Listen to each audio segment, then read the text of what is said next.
Assalamualaikum warahmatullahi wabarakatuh. Madayaw ug maayong adlaw kaninyong tanan. Magandang araw sa inyo lahat.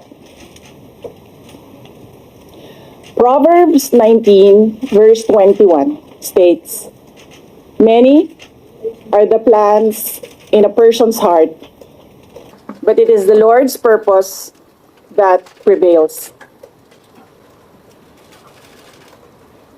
It took me 47 years to understand that my life was never meant to be only mine. Unlike others, I may not have been born just to chase happiness. For a long time, I questioned the weight of responsibility to my family, to my country, to everyone who called on me. Today, I have peacefully accepted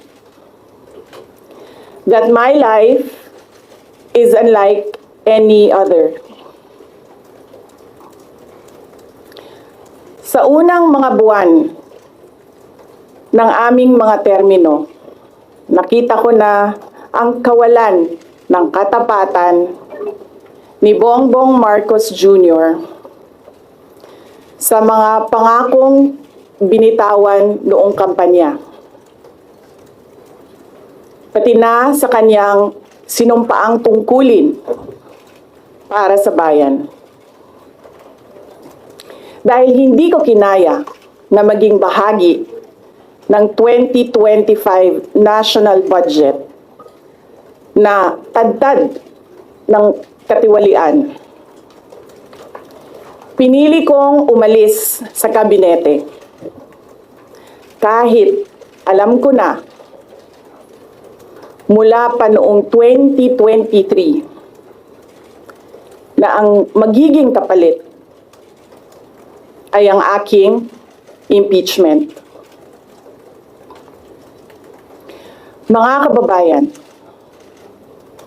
humihingi ako ng paumanhin.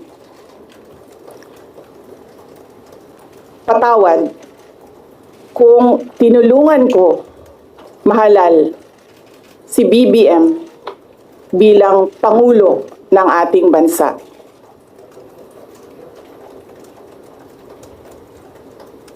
Patawad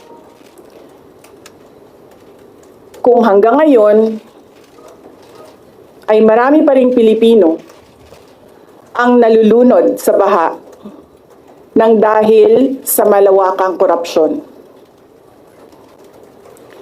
Patawad kung lantaran ang pang-aabuso ng ating mga institusyon para sa pansariling interes ng mga politiko. Patawad kung patuloy ang pagtaas ng presyo ng mga pangunahing bilihin habang nananatiling kapos ang kita ng bawat pamilya. Patawad kung wala man lang tayong tunay na seguridad sa pagkain.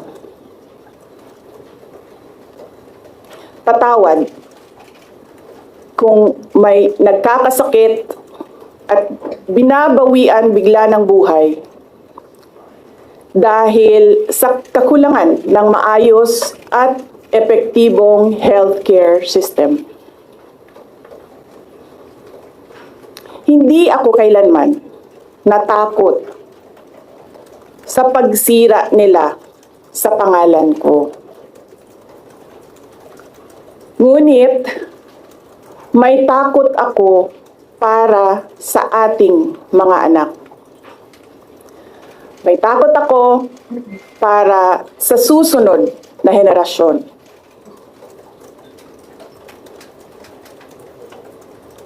May takot ako para sa mga kababayan nating walang bahay sa ibang bansa. Walang pangalawang pasaporte, walang ibang matatakbuhan kundi ang Pilipinas. Kahit ito'y patuloy na nalulugmok sa kahirapan. Na ako'y kahadlok, nga moabot ang adlaw na dawaton na lang nato ang kapobrihon isip kapalaran. Nga maanad na ta sa sayop, nga mawad-an na lang ta og paglaom. Ug labaw sa tanan na ako'y kahadlok,